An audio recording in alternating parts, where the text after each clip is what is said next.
نحمده ونستعينه ونستغفره ونعوذ بالله من شرور أنفسنا ومن سيئات أعمالنا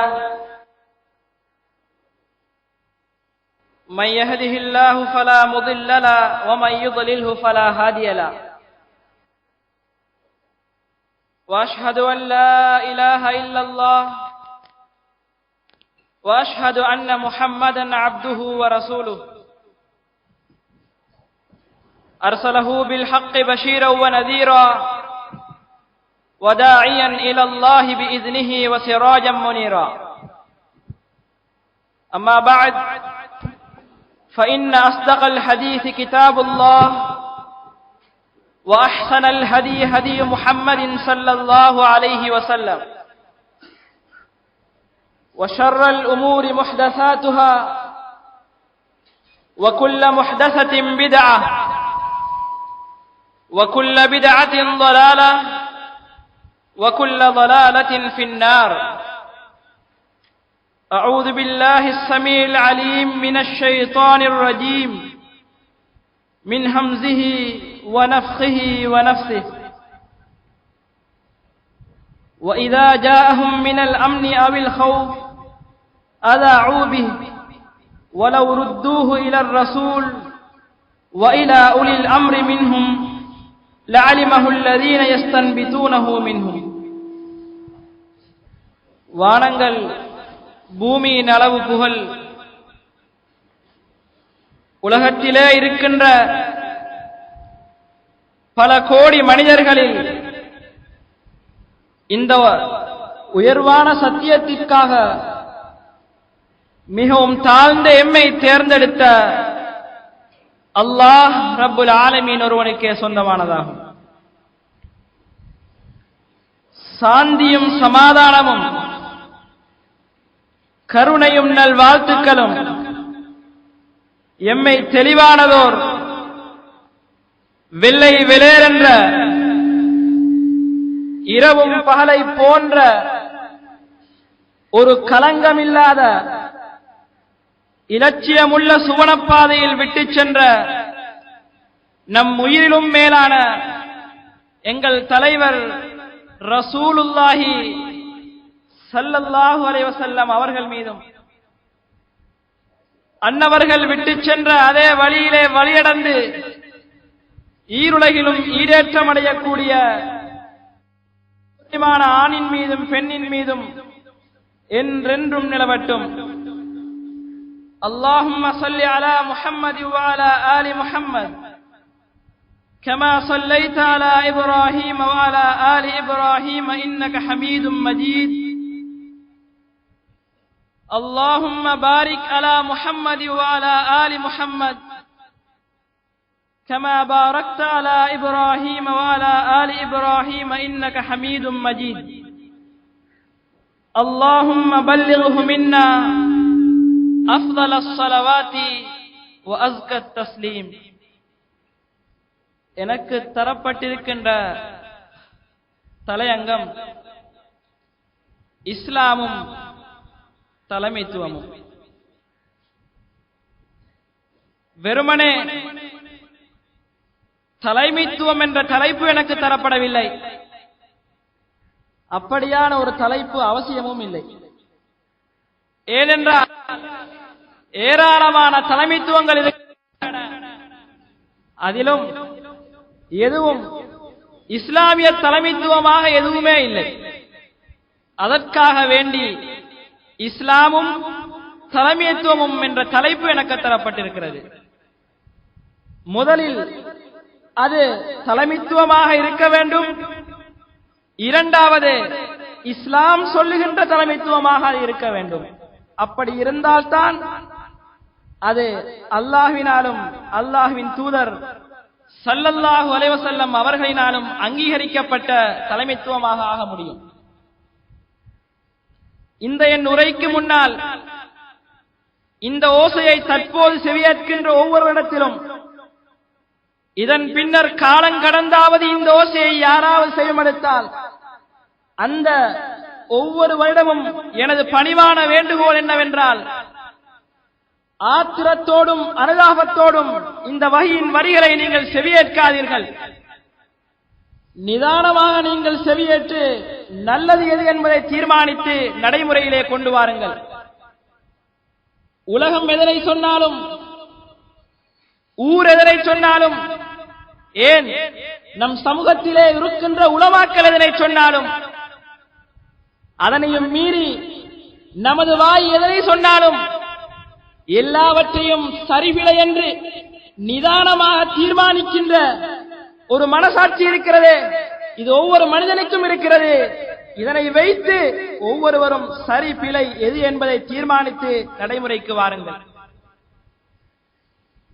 மனதை பற்றி ரசூலுல்லாஹி ஸல்லல்லாஹு அலைஹி வஸல்லம் அவர்கள் சொல்லுகின்ற போது, வல் இஸ்மு மா ஹாக ஃபீ நஃப்ஸிக, பாவம் என்றால் அது உன் மனதை உறுத்தும் என்று மனசாட்சியை ஒரு நீதிமன்றமாக அமைத்து எங்களுக்கு ரசூலுல்லாஹி ஸல்லல்லாஹு அலைஹி வஸல்லம் அவர்கள் தந்தார்கள்.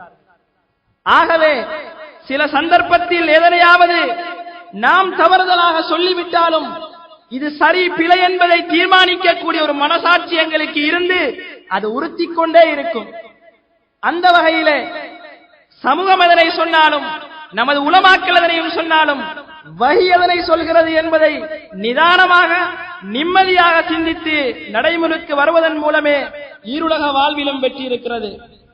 எந்த ஒன்றிற்கும் ஒரு தலைமைத்துவம் அவசியம் என்பதை நம் சமூகத்தில் யாரும் உணராமல் இல்லை, நிச்சயமாக உணர்ந்திருக்கிறார்கள். ஆனால் இந்த இஸ்லாம் என்று சொல்லுகின்ற மக்களுக்கு ஒரு சமூகம் அவசியம், அதாவது ஒரு தலைமைத்துவம் அவசியம் என்பதை ஏன் உணராமல் இருக்கிறார்கள்? அல்லது உணர்ந்தும் அதனை நடைமுறைப்படுத்திக் கொள்வதற்கு சிரமமாக இருக்கிறதோ தெரியவில்லை. எந்த ஒன்றிற்கும் ஒரு பொறுப்பாளர் அவசியம் என்பதை சமூகம் உணர்ந்து நடைமுறையிலே காட்டிக் கொண்டிருக்கிறது. ஆனால் இவை எல்லாவற்றையும் மீறி நம் உயிரிலும் மேலான இஸ்லாத்தை ஒரு கட்டுக்கோப்பாக ஒரு தலைமைத்துவத்தின் கீழ் வாழ்வதற்கு இந்த சமூகம் இதுவரைக்கும் தயாராகவில்லை. ஆனால் சில ஆடுகள் இருக்கின்றன என்று வைத்தால் அதற்கு ஒரு பொறுப்பாளரும் அதனை கவனிக்கக்கூடிய ஒருவர் இல்லை என்றால் அந்த ஆடுகள் நாசமாகி சீரழிந்து இறுதியிலே ஒரு ஆடு கூடு மிஞ்சாது என்று எம் சமூகம் நன்றாக தெரிந்திருக்கிறது. ஆட்டிற்கு ஒரு இடையன் அவசியம் என்று குர்ஆன் ஹதீஸிலே எங்கும் சொல்லப்படவில்லை. சில சந்தர்ப்பங்களிலே ஆட்டிற்கு இடையன் என்று சொல்லப்பட்டிருக்கிறது. ஒரு ஆட்டிற்கு இடையன் கட்டாயம் வைத்துக் கொள்ளுங்கள் என்று சொல்லப்படவில்லை.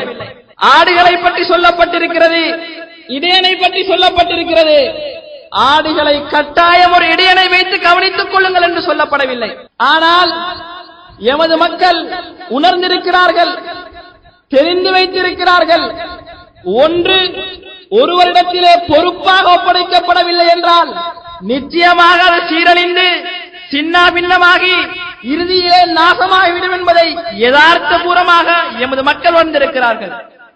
அதே போன்று ஒரு கடையை வைத்துக் கொள்ளுங்கள். இந்த கடையிலே வேலை செய்கின்றவர்கள் தான் இந்த கடையை நிர்வாகம் செய்வதென்றால் அது யதார்த்தத்திலே முடியாத ஒரு காரியம் என்பதை நாமும் உணர்ந்திருக்கிறோம். எமது மக்களும் நன்றாக உணர்ந்திருக்கிறார்கள், அனுபவத்திலும் கண்டிருக்கிறார்கள். முதலாளி என்ற ஒருவரை வைத்து அதற்கு கீழ்தான் அந்த கடையின் நிர்வாகம் செல்கிறது.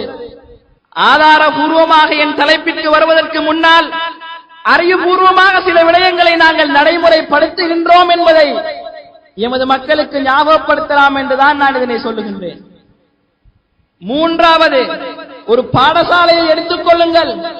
அதனை நிர்வகிக்க வேண்டும், அதனை ஒரு கட்டுக்கோப்பில் வைத்துக் கொள்ள வேண்டும் என்பதற்காக ஒரு அதிபரை வைத்திருக்கிறார்கள். வெறுமனே ஆசிரியர்களால் அதனை நிர்வகித்து ஓட்டிச் செல்ல முடியாது. அதே போன்று பள்ளிகளை எடுத்துக் கொள்ளுங்கள். அதற்கு என்று ஒரு நிர்வாக தலைவரை தேர்ந்தெடுத்திருக்கிறார்கள். ஏன் எடுத்தார்கள்? எதற்காக எடுத்தார்கள்? இவர்கள் நடைமுறையிலே சில அனுபவத்தை கண்டார்கள். ஒருவரிடத்திலே ஒன்று பொறுப்பு கொடுக்கப்படவில்லை என்றால் அது நிச்சயமாக சரியாகவும் சீராகவும் இருக்காது என்பது அல் குர்ஆனிலும் சுன்னாவிலும் சொல்லப்படுவதற்கு முன்னர் இவர்களுடைய அனுபவம் இவர்களுக்கு உணர்த்துகிறது. அதே போன்று தொழிற்சாலைகளை எடுத்துக் கொள்ளுங்கள். அதனை நிர்வகிப்பதற்கு முகாமையாளர்கள் இல்லாமல் இல்லை. இல்லை என்றால் அது தொழிற்சாலைகளாக நிச்சயமாக இயங்காது. அதே போன்று கட்சிகளை எடுத்துக் கொள்ளுங்கள். எந்த ஒரு கட்சிக்கும், அது அரசியல் கட்சியாக இருக்கலாம் அல்லது எந்த கட்சியாக இருக்கலாம், ஒரு தலைவர் இல்லாமல், ஒரு தலைமைத்துவம் இல்லாமல் எந்த ஒரு கட்சியும் இன்று வரை உலகத்திலே இல்லை. அதனையும் மீறி நாட்டை எடுத்துக் கொள்ளுங்கள். உலகத்திலே எந்த ஒரு நாடாவது மன்னர் இல்லாமல், ஜனாதிபதி இல்லாமல் உலகத்திலே இருக்கிறதா? நிச்சயமாக இல்லை. ஏன் இல்லை? ஒரு தலைமைத்துவம் இல்லாமல் எதையும் சரியாக வழிநடத்தி கட்டுப்பாட்டிற்குள் வைக்க முடியாது என்று எமது மக்கள் நன்றாக உணர்ந்து வைத்திருக்கிறார்கள். இந்த இயற்கையோடு இயற்கையாக கலந்ததுதான் இஸ்லாம் என்ற உயர்வான மார்க்கமும். அது இந்த இயற்கையை விட எந்த வகையிலும் வித்தியாசப்பட்ட ஒரு கொள்கையும் அல்ல, ஒரு கோட்பாடும் அல்ல. மாறாக இயற்கையோடு இயற்கையாக கலந்ததுதான் இஸ்லாம் என்பதை நாங்கள் மனதிலே ஞாபகம் வைத்துக் கொள்ள வேண்டும். இந்த வரிசையிலே இஸ்லாத்திற்கு தலைமைத்துவம் அவசியம்.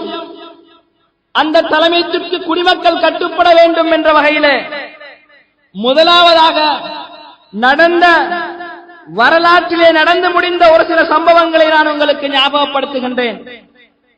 அறிவுபூர்வமாக நான் சில விடயங்களை உங்களுடைய சிந்தனைக்கு தொட்டி காட்டினேன்.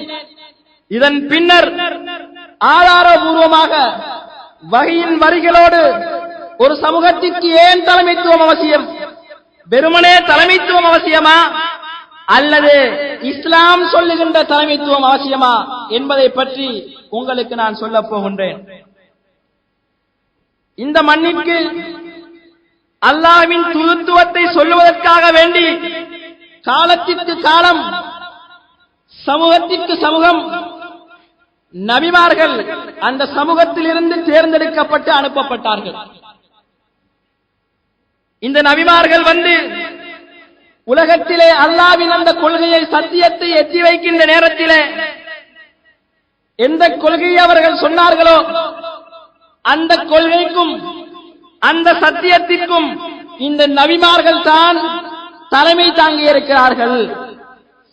அவர்கள் தான் அவர்கள் சொல்லுகின்ற அந்த சத்தியத்திற்கு தலைவராக இருந்து அதனை வழிநடத்தி இருக்கிறார்கள். இந்த வரிசையிலே இறுதியாக வந்தவர்கள் எங்கள் தலைவர் ரசூலுல்லாஹி ஸல்லல்லாஹு அலைஹி வஸல்லம் அவர்கள். அவர்கள் வாழ்ந்த மக்காவாக இருக்கலாம் அல்லது மதீனாவாக இருக்கலாம். அவர்கள் தலைவராக இருந்து அவர்களுக்கு கீழால் அந்த சமூகம் வழிநடத்தப்பட்டதை நாங்கள் அவதானிக்கலாம். உதாரணத்திற்கு ஒரு சம்பவத்தை சொல்லலாம். நபி ஸல்லல்லாஹு அலைஹி வஸல்லம் அவர்கள் இந்த கொள்கையை எத்தி வைக்கின்ற போது அவர்கள் தலைவராக இருந்ததன் காரணமாக அந்த கொள்கையை ஏற்றுக்கொள்வதற்காக வேண்டி அம்ர் இப்னுல் ஆஸ் ரலியல்லாஹு அன்ஹு அவர்கள் அந்த தலைமைத்துவம் இருந்த, தலைவராக இருந்த அந்த நபி ஸல்லல்லாஹு அலைஹி வஸல்லம் அவர்களை நோக்கி வருகிறார்கள். வேறு எங்கும் செல்லவில்லை. பொதுவாக இயற்கையான ஒன்றுதான், எவர் எந்த கொள்கையை சொன்னாலும் அந்த கொள்கையை பற்றி விளங்க ஆர்வம் இருக்கின்றவர்கள், அந்த கொள்கையை எத்தி வைக்கின்றவர்கள் அதன் தலைமையிடத்திலேதான் செல்வார்கள். இந்த இயற்கையோடு அம்ர் இப்னுல் ஆஸ் ரலியல்லாஹு அன்ஹு அவர்கள் ரசூலுல்லாஹி ஸல்லல்லாஹு அலைஹி வஸல்லம் அவர்களை நோக்கி வந்து, உங்கள் வலக்கரத்தை நீட்டுங்கள், உங்களிடத்திலே இஸ்லாத்திற்காக நான் பையத்து செய்ய போகின்றேன். சொல்லப்படுகின்ற ஒவ்வொரு ஹதீஸையும், சொல்லப்படுகின்ற ஒவ்வொரு குர்ஆன் வசனத்தையும், இந்த ஓசையை செவியேற்கின்ற ஒவ்வொரும் உங்களோடு நேரடியாக ஒப்பிட்டு பாருங்கள். இந்த ஹதீஸ், இந்த குர்ஆன் வசனம் என்னுடைய நடைமுறையில் இருக்கிறதா இல்லையா, இதற்கு மாற்றமான ஒரு வாழ்க்கையை நான் வாழ்கின்றேனா இல்லையா என்பதை ஒவ்வொருவரும் உங்களோடு நீங்கள் ஒப்பிட்டு பார்த்துக் கொள்ளுங்கள். இந்த ஹதீஸ் படி நான் செய்யவில்லையே, ஏன் செய்யவில்லை, எதற்காக செய்யவில்லை, இதன் பிறகாவது நான் செய்ய வேண்டும் என்ற ஒரு முடிவுக்கு வருவதற்காக வேண்டி நீங்கள் நிதானமாக சிந்தியுங்கள். ஒவ்வொன்றையும் எனது வார்த்தைகளால் அல்ல, வஹீயின் வார்த்தைகளால் நன்றாக கவனியுங்கள். இந்த அம்ர் இப்னு ஆஸ் ரலியல்லாஹு அன்ஹு வந்து நபியிடத்திலே கையை நீட்டுங்கள், உங்கள் வலக்கையை நீட்டுங்கள், நான் இஸ்லாத்திற்காக பைஅத் செய்ய போகின்றேன் என்று சொன்னதும் தலைமைத்துவத்தில் அன்றிருந்த தலைவராக இருந்த நபி ஸல்லல்லாஹு அலைஹி வஸல்லம் அவர்களும் தங்கள் கையை நீட்டவே இஸ்லாத்தை ஏற்க வந்த அவர் தனது கையை மடக்கிக் கொண்டார். அம்ரே, உனக்கு என்ன நடந்தது என்று மீண்டும் தலைமைத்துவத்திற்கு பொறுப்பாக இருந்த தலைவர் ரசூலுல்லாஹி ஸல்லல்லாஹு அலைஹி வஸல்லம் அவர்கள் வினவ, நான் ஒரு நிபந்தனையிடப் போகின்றேன் என்றதும் என்ன நிபந்தனை என்று வினவ, இதற்கு முன்னர் நான் செய்த பாவங்கள் எல்லாம் இந்த இஸ்லாத்தை ஏற்றுக்கொள்வதன் மூலமாக அழிந்து செல்லும், அதற்கு ஒரு உத்தரவாதம் நீங்கள் தர வேண்டும், அப்படி தந்தால் நிச்சயமாக நான் பைஅத் செய்வேன் என்று தன் கையை மடக்கிக் கொண்டார். அல்லாஹ்வுடைய தூதர் ஸல்லல்லாஹு அலைஹி வஸல்லம் அவர்கள் கேட்டார்கள், அம்ரே, இஸ்லாத்தை ஏற்றுக்கொள்வது என்பது அதற்கு முந்தைய எல்லா பாவங்களையும் அழித்து விடுகிறது என்பது உனக்கு தெரியாதா? அம்ரே, ஹிஜ்ரத் செய்வது என்பது இதற்கு முன்னர் உள்ள எல்லா பாவங்களையும் அழித்து விடுகிறது என்பது உனக்கு தெரியாதா? அம்ரே, ஹஜ் செய்வது என்பது இதற்கு முன்னர் செய்த எல்லா பாவங்களையும் அழித்து விடுகிறது என்பதை உனக்கு தெரியாதா என்று கேட்க அவர் தமது கையை கொடுத்து இஸ்லாத்தை ஏற்றுக்கொண்டார். இப்பொழுது நாங்கள் சிந்திக்க வேண்டும். தலைவராக ரசூலுல்லாஹி ஸல்லல்லாஹு அலைஹி வஸல்லம் அவர்கள் இருந்தார்கள், அதுவும் இஸ்லாமிய தலைவராக இருந்தார்கள். இவர் வந்து இஸ்லாத்திற்காக பைஅத் செய்ய போகின்றேன் என்று சொல்லி இஸ்லாத்திற்காக பைஅத் செய்தார். இன்று இந்த ஹதீஸை எமது சமூகத்திடத்திலும் எமது உலமாக்களிடத்திலும் எடுத்து சொன்னால் அப்படி என்று இல்லை என்று இந்த வஹீயையே மறைக்கிறார்கள். இதற்கு அர்த்தம் இல்லை, இதற்கு நடைமுறை இல்லை என்று இவர்கள் சொல்லுகிறார்கள். அப்படி என்றால் இந்த சம்பவம் என்ன? அதே போன்று லிமாத் என்ற ஒருவர் அல்லாஹ்வுடைய தூதருக்கு பைத்தியம் என்று கேள்விப்பட்டு அவர்களுக்கு நான் வைத்தியம் செய்ய வேண்டும், சில வேளை நான் செய்கின்ற இந்த வைத்தியத்தால் அல்லாஹ் அவர்களுக்கு ஒரு குணத்தை கொடுக்கலாம் என்ற எண்ணத்தோடு அல்லாஹ்வுடைய தூதரை தேடி வருகின்றார். இப்படி வந்து உங்களுக்கு பைத்தியம் என்று சிலர் சொல்ல நான் கேள்விப்பட்டிருக்கிறேன். நான் மந்திரித்து வைத்தியம் செய்யக்கூடிய ஒருவனாக இருக்கிறேன், நீங்கள் விரும்பினால் உங்களுக்கு நான் வைத்தியம் செய்வேன், அல்லாஹ் நாடினால் சில வேளை எனது கையால் உங்களுக்கு குணம் கிடைக்கலாம் என்று சொன்னதும் இந்த சம்பவம் ஆட்சி அதிகாரம் படை பட்டாளம் இருந்த மதீனாவிலே நடக்கவில்லை. பயங்கி ஒதுங்கி தனக்கு ஒரு கொள்கையை சொல்ல முடியாமல் கூனி குறுகி இருந்த மக்காவிலே இந்த சம்பவம் நடைபெறுகிறது. நன்றாக கவனியுங்கள். 1000 தடவைகள் இவர்கள் ஒன்றை பொய்யாக சொன்னாலும் அது உண்மையாக ஆகப் போவதில்லை. ஒரு முறைதான் வஹீயின் வார்த்தையை சொன்னால் இந்த 1000 முறை சொன்னதற்கு சமமாக ஆகாது. இவர்கள் மக்காவிலே வந்து இப்படி சொன்னதும் ரசூலுல்லாஹி ஸல்லல்லாஹு அலைஹி வஸல்லம் அவர்கள் இன்னல் ஹம்தலில்லாஹ் நஹ்மதுஹு வ நஸ்தஈனுஹு என்ற வார்த்தையை ஆரம்பிக்கின்றார்கள். இந்த வார்த்தைகள் இவருக்கு ஆச்சரியமாக இருக்கிறது. இவர் சொல்கிறார், உங்கள் வார்த்தையை மீண்டும் ஒரு தடவை எனக்கு சொல்லுங்கள் என்று சொல்ல, இப்படியாக அல்லாஹ்வுடைய தூதர் ஸல்லல்லாஹு அலைஹி வஸல்லம் அவர்கள் 3 தடவைகள் அந்த வார்த்தையை மீட்டுகின்றார்கள். அதன் பின்னர் அவர் சொல்கின்றார், பல சூனியக்காரர்களை சந்தித்திருக்கிறேன், பல கவிஞர்களை நான் சந்தித்திருக்கிறேன், பல அறிஞர்களை நான் சந்தித்திருக்கிறேன். இப்படியான வார்த்தைகள் எவருடைய வாயிலிருந்தும் வந்ததை நான் செவியேற்றதே இல்லை. அத்தோடு உங்களுடைய இந்த வார்த்தைகள் கடல் அலைகளை கிழித்துக் கொண்டு கடலின் ஆழத்திற்கு செல்லக்கூடியதாக இருக்கிறது என்று சொல்லி, உங்கள் கையை நீட்டுங்கள், நான் இஸ்லாத்திற்காக பையத்து செய்ய போகின்றேன். மதீனாவில் அல்ல, மக்காவிலே நடக்கிறது.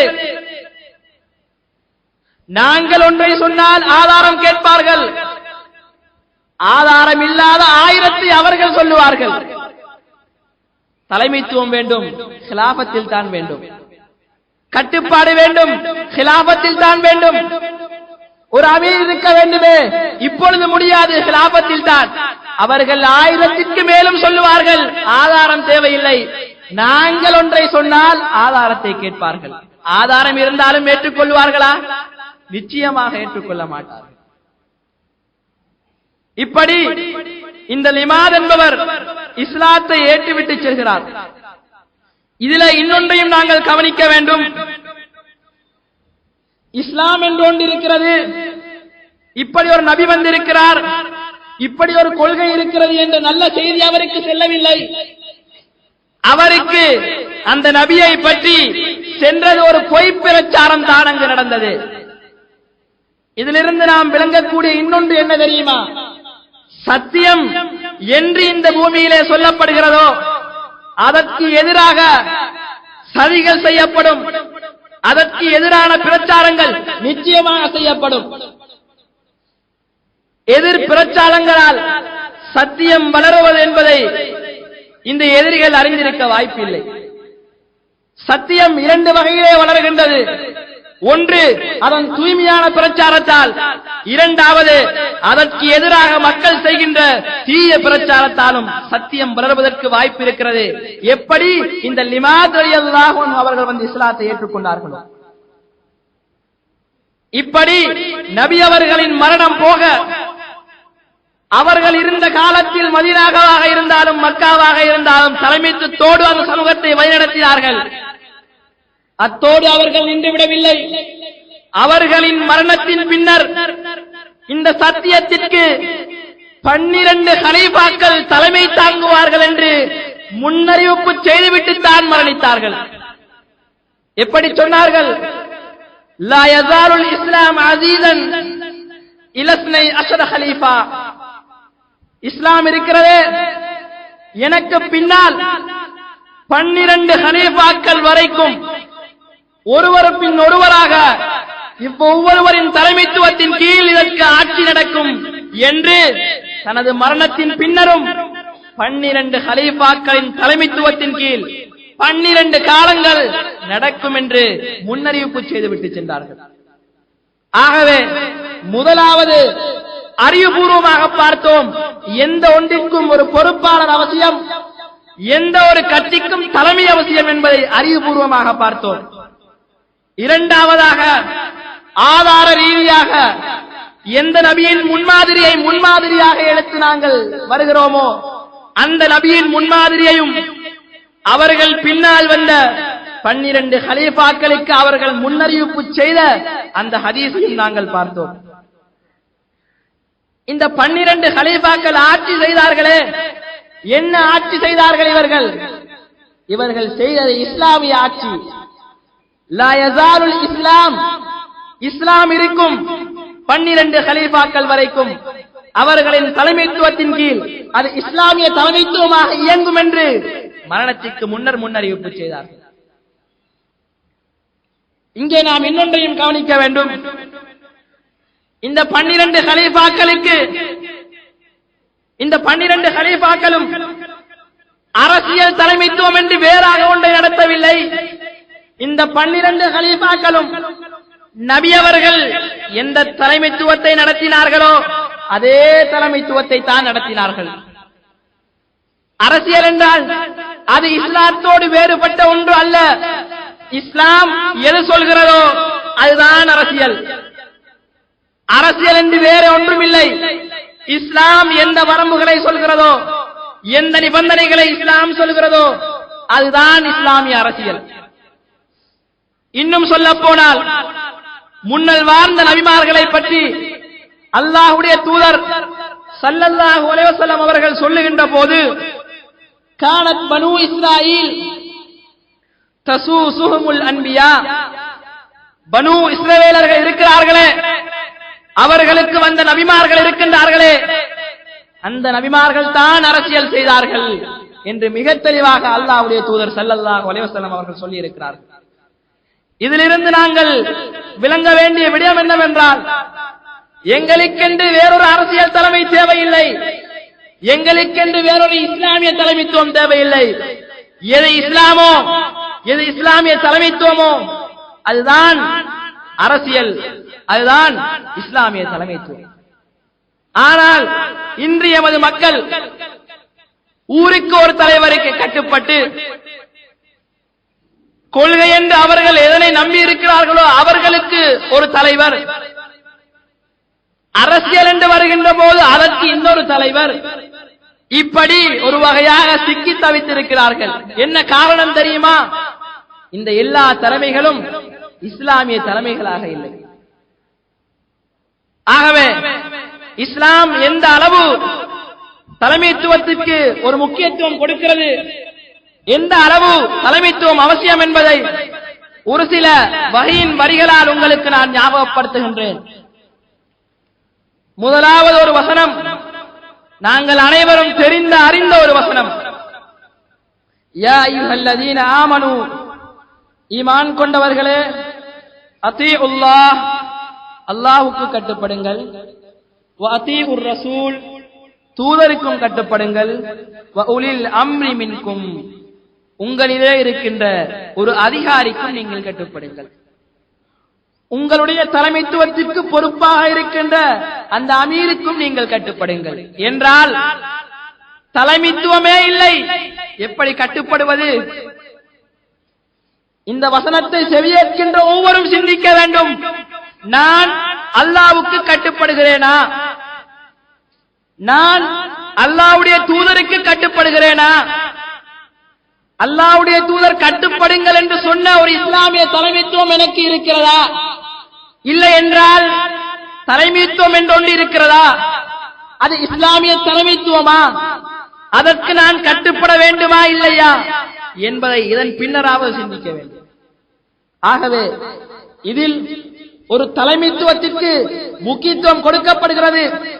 ஒரு இஸ்லாமிய தலைமைத்துவத்திற்கு ஒரு தலைமைத்துவம் இருக்க வேண்டும் என்று, அதற்கு ஒவ்வொரு முஸ்லிமும் கீழ்ப்படிய வேண்டும் என்றும் கட்டளையிடப்படுகிறது.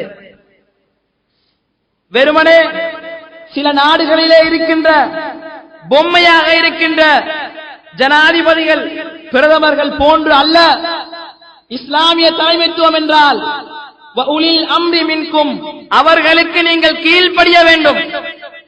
வெறுமனே தலைமைத்துவம் இருந்த அவசியம், வெறுமனே தலைமைத்துவம் இருக்க வேண்டும் என்ற ஒரு பக்கம் அல்ல, இந்த தலைமைத்துவம் இந்த சமூகத்திலே இருக்கிறது.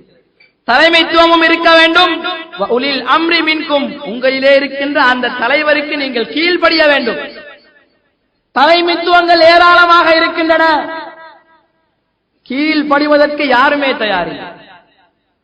ஆகவே இந்த முதலாவது வசனம் எங்களுக்கு மிக தெளிவாக எடுத்து காட்டுகிறது, ஒரு மனிதன் அல்லாஹ்வுடைய கட்டுப்பாட்டிலே இருக்க வேண்டும், இரண்டாவது தூதருடைய கட்டுப்பாட்டிலே இருக்க வேண்டும், மூன்றாவது தலைமைத்துவத்தின் கட்டுப்பாட்டிலும் அவன் இருந்தே ஆக வேண்டும் என்பது இந்த வசனத்தின் மூலமாக மிக தெளிவாக நாங்கள் விளங்கிக் கொள்ள முடியும். இரண்டாவதாக நான் உங்களுக்கு ஆரம்பத்திலே ஓதிக்காட்டிய அல் குர்ஆனிய வசனம், அல்லாஹ் என்ன சொல்கிறான்? அவர்களுக்கு, அந்த முஸ்லிம்களுக்கு பாதுகாப்பை பற்றிய ஒரு செய்தியோ பயத்தை பற்றிய ஒரு செய்தியோ வந்துவிட்டால் அதனை அரசு ஆராயாது, அப்படியே அவர்கள் அதனை பரப்பி விடுகிறார்கள். இவ்வாறு செய்யக்கூடாது. பாதுகாப்பு பற்றி வந்து என்ற செய்தியை அல்லது பயம் பற்றி வந்த இந்த செய்தியை இவர்கள் ஒப்படைத்திருக்க வேண்டும். யாரிடத்திலே? இலர் ரசூல். வந்த செய்தியை இவர்கள் பரப்பக்கூடாது, அல்லாஹ்வுடைய தூதரிடத்திலே கொன்று அந்த செய்தியை சொல்ல வேண்டும். அவர்கள் தான் தலைவராக இருந்தார்கள். இல்லை என்றால் வைலா உலில் அம்ரி மின்ஹும், அவர்களிலே இருக்கின்ற தலைமைத்துவத்திடத்திலே அந்த செய்தி அவர்கள் ஒப்படைக்க வேண்டும். இதனை பரப்புவதற்கு இவர்களுக்கு அனுமதி இல்லை என்று ஒரு தலைமைத்துவம் கட்டாயம் இருக்க வேண்டும். வருகின்ற செய்தி நல்லதா இல்லையா என்பதை தீர்மானிக்கக்கூடிய ஒரு பொறுப்பும் தலைமைத்துவத்திற்கு இருக்கிறது. அது இஸ்லாமிய தலைமைத்துவத்திற்கு இருக்கிறது என்ற செய்தியையும் இந்த வசனத்திலே அல்லாஹ் மிக தெளிவாக சொல்லுகின்றான். சூரத்தின் நிசாவின் 83வது வசனம் இது. ஆகவே மேலே சொன்ன வசனத்தில் ஒரு தலைமைத்துவத்திற்கு கீழ்ப்படிய வேண்டும் என்றும், இப்பொழுது நான் சொன்ன வசனத்தில் ஒரு தலைமைத்துவம் இருக்க வேண்டும். ஒரு பாதுகாப்பை பற்றிய ஒரு செய்தியோ அல்லது ஒரு பயத்தை பற்றி ஆபத்தை பற்றிய ஒரு செய்தியோ முஸ்லிம்களுக்கு வந்தால் அதனை தூதர் இருந்தால் தூதரிடத்திலே ஒப்படைக்க வேண்டும். இல்லை என்றால் தலைமைத்துவத்திலே ஒப்படைக்க வேண்டும். அப்படி என்றால் இன்று ஒப்படைக்க தலைமை இல்லையே, நிச்சயமாக எம் சமூகத்திற்கு ஒரு தலைமை இல்லை. மூன்றாவது, இந்த ஹதீஸையும் நீங்கள் கவனித்து பாருங்கள். ரசூலுல்லாஹி ஸல்லல்லாஹு அலைஹி வஸல்லம் அவர்கள் ஒரு தடவை சஹாபாக்களை அழைத்தார்கள். அழைத்து அவர்களிடத்திலே பைஅத் எடுத்தார்கள். பைஅத் என்று வருகிறது, இது என்ன, ஏன் வருகிறது? வெறும் வார்த்தையாக வருகிறதா? சமூகத்திலே இதற்கு முன்னர் இப்படியான ஒன்றை நாங்கள் கேள்விப்பட்டதே இல்லையே, ஏன் இல்லை, எங்களுக்கு சொல்லவில்லை.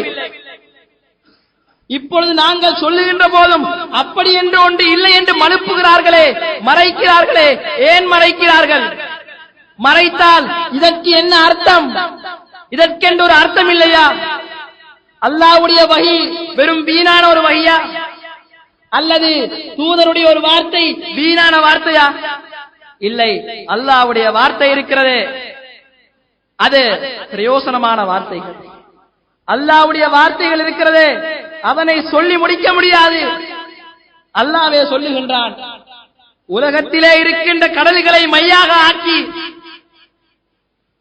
எழுதினாலும் அவனுடைய வார்த்தைகள் முற்று பெறா. அந்த வகையிலே அவனுடைய வார்த்தைகள் நிச்சயமாக வீணான வார்த்தைகளாக இருக்காது.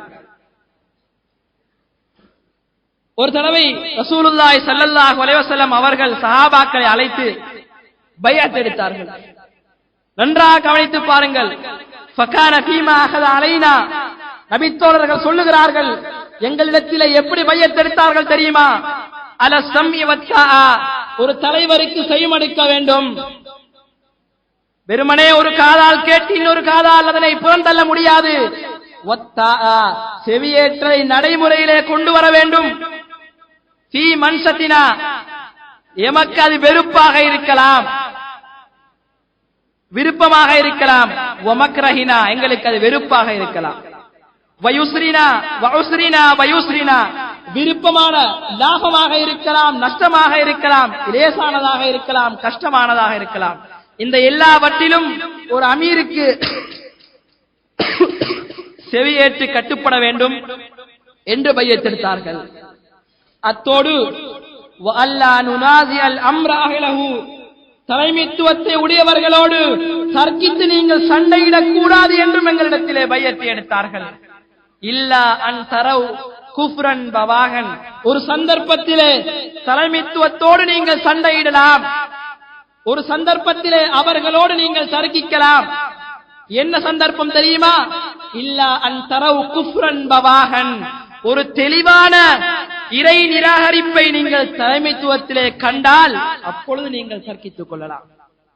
அதாவது அப்பொழுதே தவிர வேறு எந்த சந்தர்ப்பத்திலும் நீங்கள் தலைமைத்துவத்தோடு முரண்பட்டுக் கொள்ள கூடாது என்று எங்களிடத்திலே பைஅத் எடுத்தார்கள் என்று இந்த நபித்தோழர் அறிவிக்கின்றார்கள்.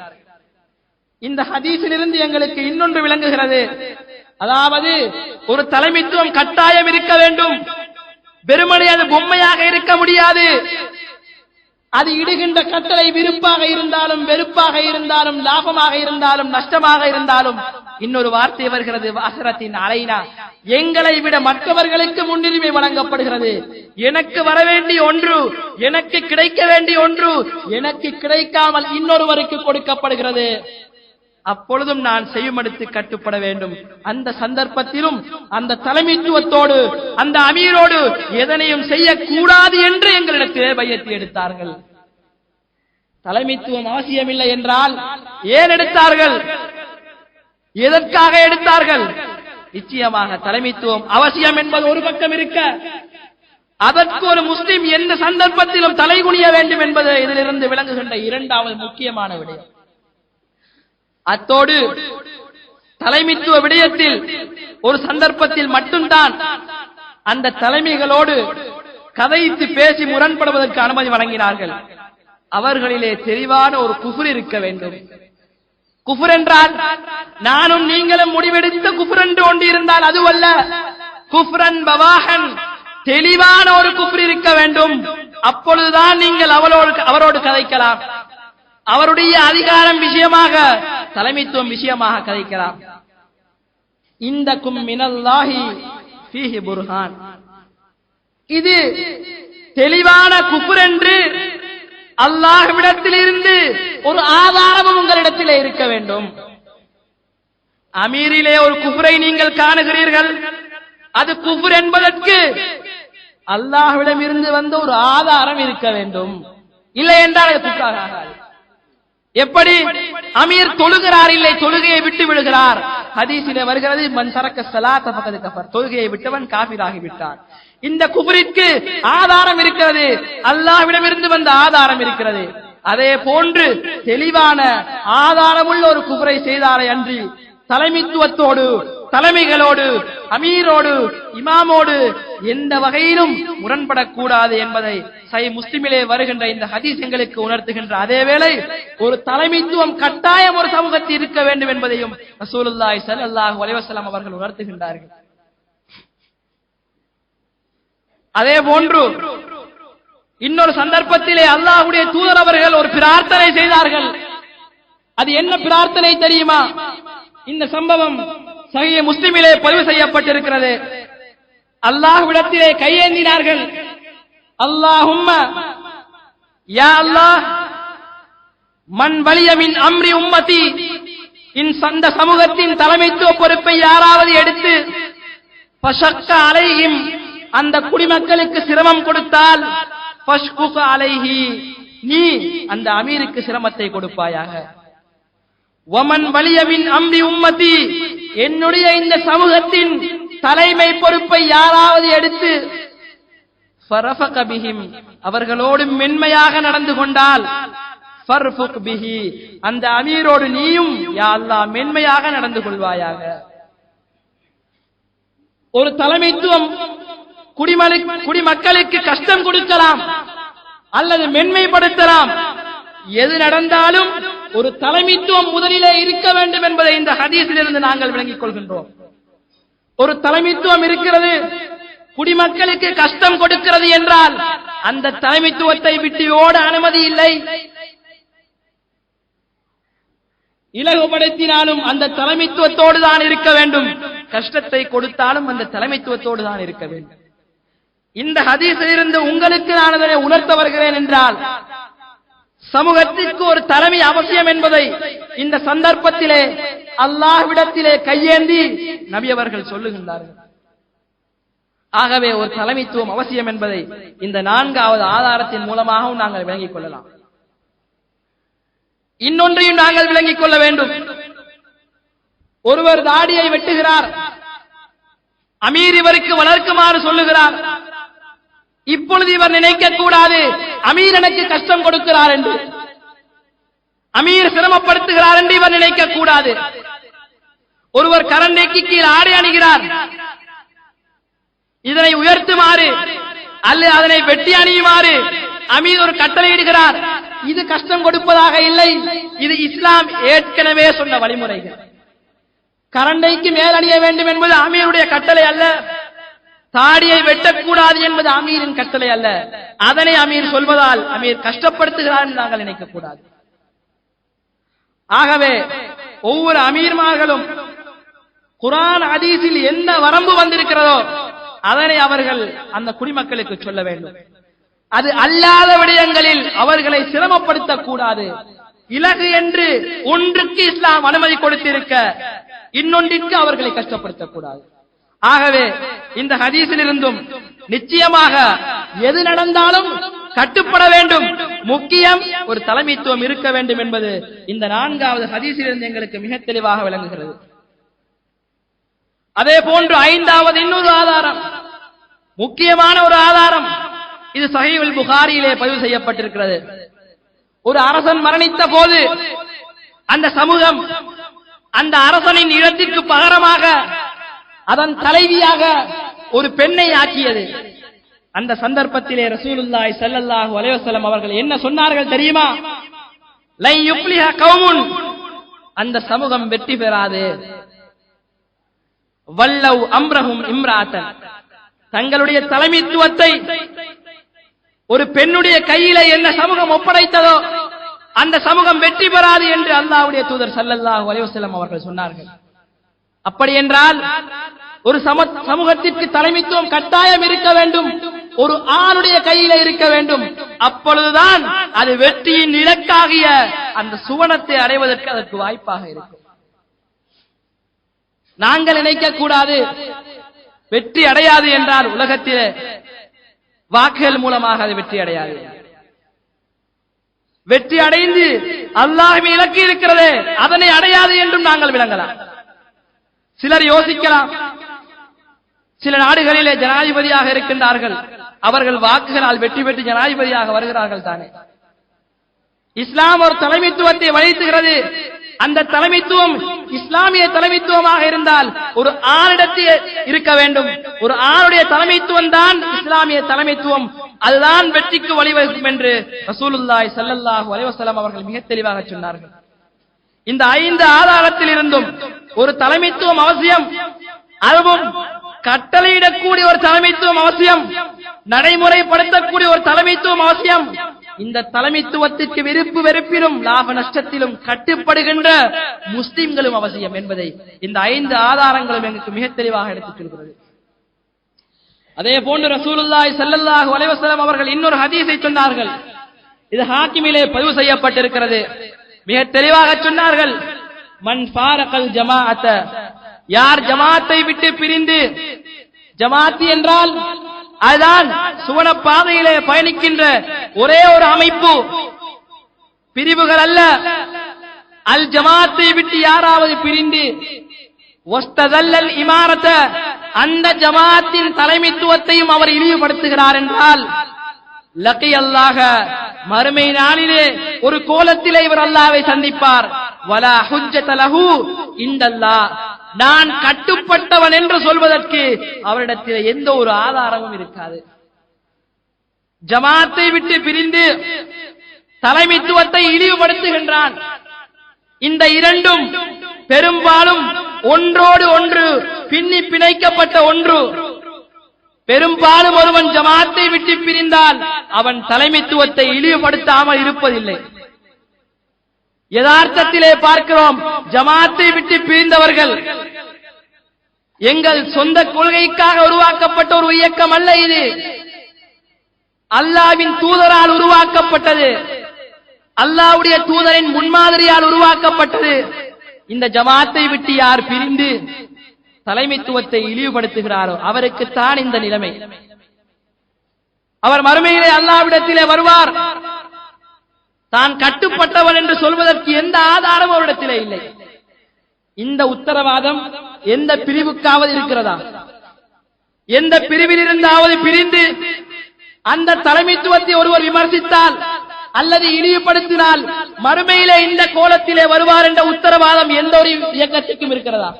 நிச்சயமாக இல்லை. அது இஸ்லாமிய அமைப்பாக இல்லை, அது பிரிவுகள்.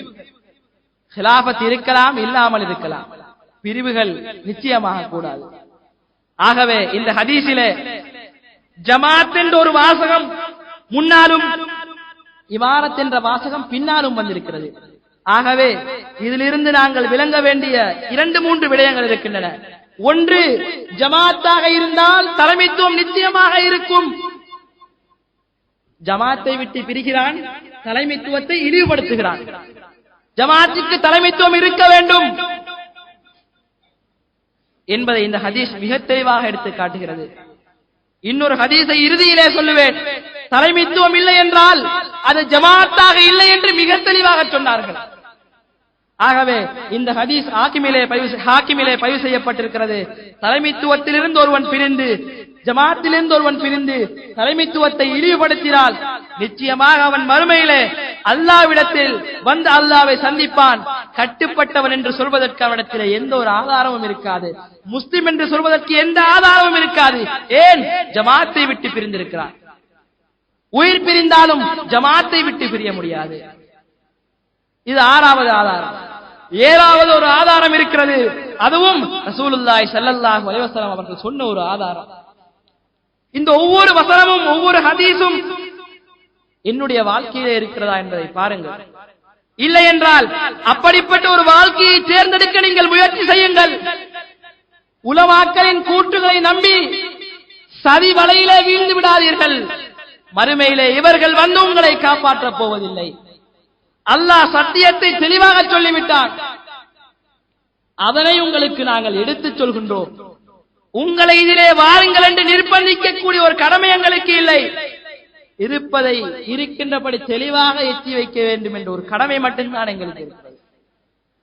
பாருங்கள், மன் மாத்த வலைஸ அலைஹி இமாமு ஜமாஅ, ஒரு ஜமாஅத்தின் இமாம் இல்லாமல், ஜமாஅத்தின் ஒரு தலைமைத்துவம் இல்லாமல் யார் மரணிக்கின்றானோ, அப்படி மரணிக்க அவனுக்கு அனுமதி இல்லை. அப்படி மரணித்தால் ஃபஇன்ன மௌத்தஹு மௌத்தத்துன் ஜாஹிலியா, அவனுடைய மரணம் அறியாமை கால மரணம், இஸ்லாமிய மரணம் அல்ல. ஒரு ஜமாத் இல்லாமல் ஒருவன் மரணித்தால் அவன் இஸ்லாமிய மரணமாக அவனுடைய மரணம் அமையாது. ஜமாத்தின் அமீர் இல்லாமல், ஒரு ஜமாத்தின் தலைமைத்துவம் இன்றி ஒருவன் மரணிக்கின்றானேயானால் அவனுடைய மரணம் ஜாஹிலிய மரணம் என்று ரசூலுல்லாஹி ஸல்லல்லாஹு அலைஹி வஸல்லம் அவர்கள் சொன்னார்கள். இந்த ஹதீஸும் ஹாக்கிமிலே பதிவு செய்யப்பட்டிருக்கிறது. ஒவ்வொருவரும் சிந்திக்க வேண்டும். எனக்கு ஒரு அரசியல் தலைமை இருக்கிறது, எதனையும் சாதிக்க முடியாத ஒரு அரசியல் தலைமை எனக்கு இருக்கிறது. மறுமையிலாவது ஒரு வெற்றியை பெற்றுத் தரக்கூடிய ஒரு இஸ்லாமிய தலைமை எனக்கு இல்லையே.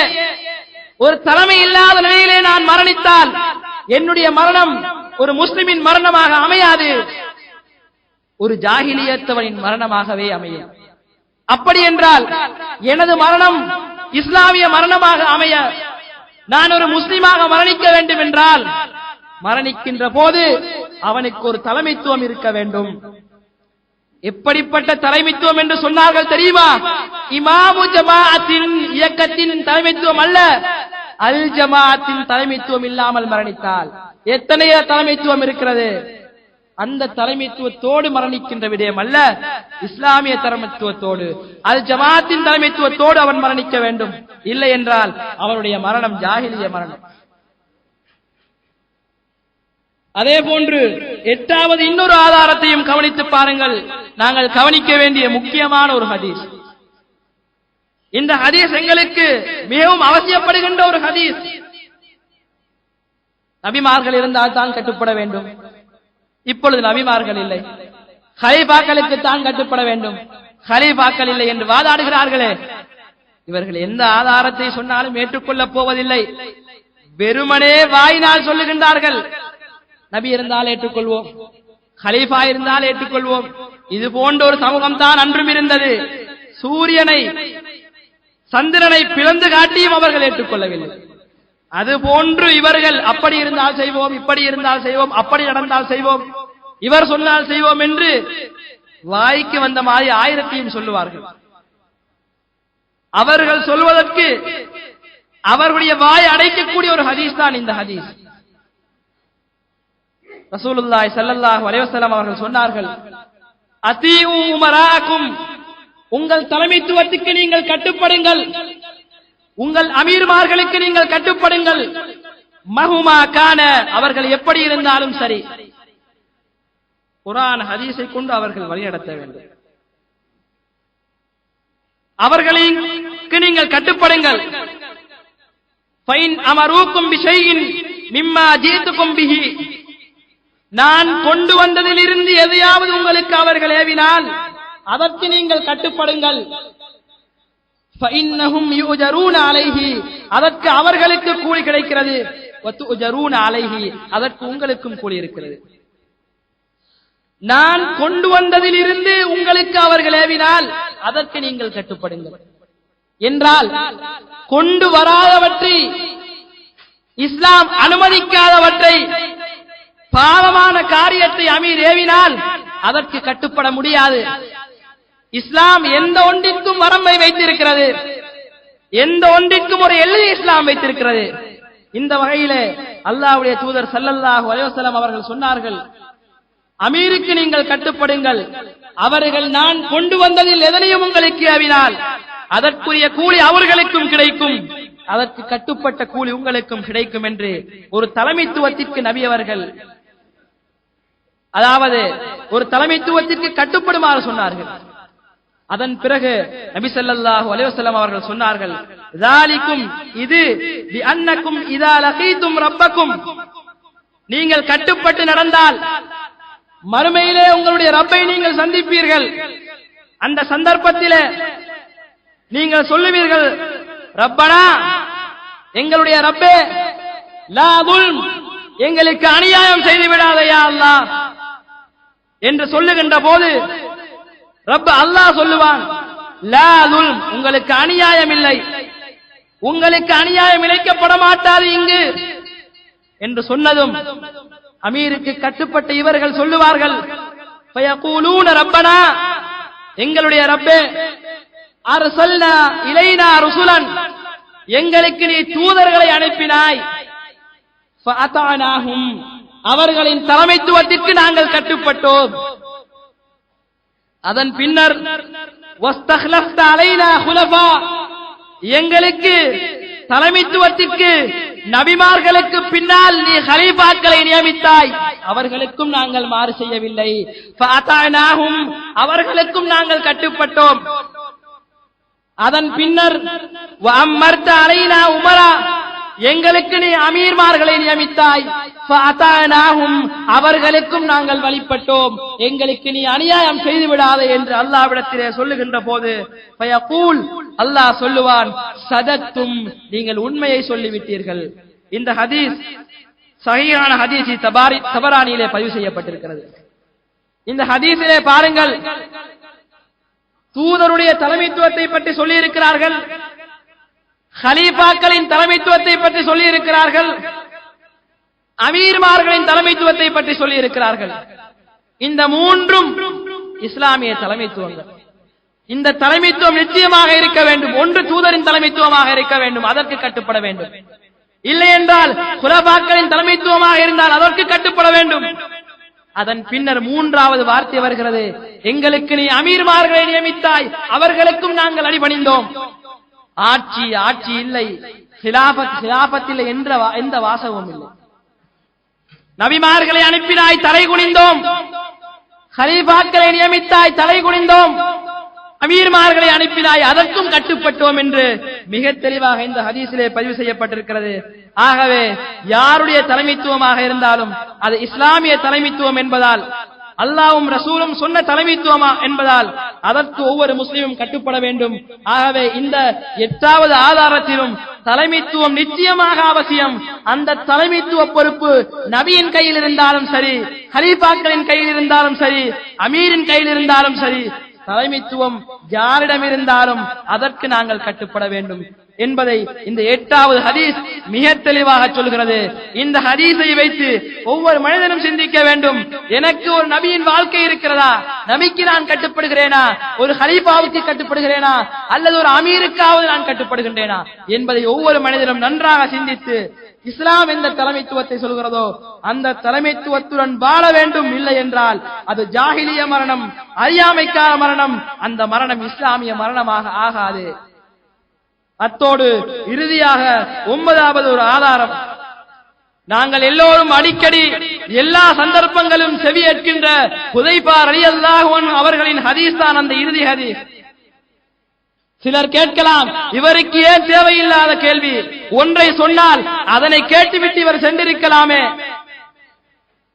இந்த ஹுதைபா ரலியல்லாஹு அன்ஹு அவர்கள் திரும்ப திரும்ப அப்படி இல்லை என்றால் இப்படி இருந்தால் என்ன செய்ய, அப்படி இருந்தால் என்ன செய்ய என்று திரும்ப திரும்ப கேட்டதனாலே தானே இப்படி சொன்னார்கள் என்று சிலர் அந்த நபி தோழரை திட்டுகின்றார்கள். அப்படி நபி தோழர்களை திட்டுவதற்கு இஸ்லாத்தில் அனுமதி இல்லை. என்ன நடந்தது? பிரிவுகளுடைய காலத்தை பற்றி அப்படியே சொல்லிக் கொண்டு வந்து இறுதியிலே சொன்னார்கள், ஹுதைபாவே தல்ஸமு ஜமாஅத்துல் முஸ்லிமீன வ இமாமஹும், ஜமாஅத்துல் முஸ்லிமீனையும் அதன் தலைமைத்துவத்தையும் நீ பிடித்துக்கொள். வெறுமனே ஒரு இயக்கத்தை அடையாளம் காட்டவில்லை, பிரிவு பெயர்களை சொல்லவில்லை, ஜமாஅத்துல் முஸ்லிமீன் என்ற தெளிவான வார்த்தையோடு சொன்னார்கள். எந்த இயக்கத்தின் பேரும் இங்கு சொல்லப்படவில்லை. சத்திய பாதையிலே பயணிக்கின்ற ஒரு கட்டுக்கோப்பான தலைமைத்துவத்தோடு இருக்கின்ற அந்த ஜமாஅத்துல் முஸ்லிமீனை தான் அடையாளம் காட்டினார்கள். ஹுதைபாவே, ஜமாஅத்துல் முஸ்லிமீனையும் அதன் தலைமைத்துவத்தையும் நீ பிடித்துக்கொள், அதன் இமாமையும் நீ பிடித்துக்கொள் என்று சொன்னார்கள். அதன் பின்னர் இவர்களுக்கு வந்த சந்தேகம், அல்லாஹ்வுடைய தூதரே, ஃபஇல்லம் தகுல்லஹும் ஜமாஅத்துன், ஒரு ஜமாஅத்து இல்லை, வலா இமாமுன், அவர்களுக்கு தலைமைத்துவமும் இல்லை. ஜமாஅத்து மட்டுமில்லை, இமாமும் இல்லை, அந்த ஜமாஅத்துக்கு தலைமைத்துவமும் இல்லை. நான் என்ன செய்ய யா ரசூலல்லாஹ்? தலைமைத்துவம் இல்லாத அதனை அல் ஜமாஅத்தாக அங்கீகரிக்கவில்லை, தலைமைத்துவம் இல்லாத அதனை இஸ்லாமாக அங்கீகரிக்கவில்லை, அந்த நபித்தோழருக்கு இணைமாறு கட்டளையிடவில்லை. ஜமாஅத்து இல்லையா, தலைமைத்துவம் இல்லையா? ஃபஅததில் தில்கல் ஃபிரக குல்லஹா, அது ஒரு பிரிவு, அதனை விட்டு நீ ஒதுங்கிவிடு, எல்லா பிரிவுகளையும் விட்டு நீ ஒதுங்கிவிடு. இஸ்லாம் என்று ஒன்று இருந்தால் அது ஜமாஅத்தாக இருக்கும், அது ஜமாஅத்துல் முஸ்லிமீனாக இருக்கும், அதற்கு ஒரு தலைமைத்துவம் இருக்கும்.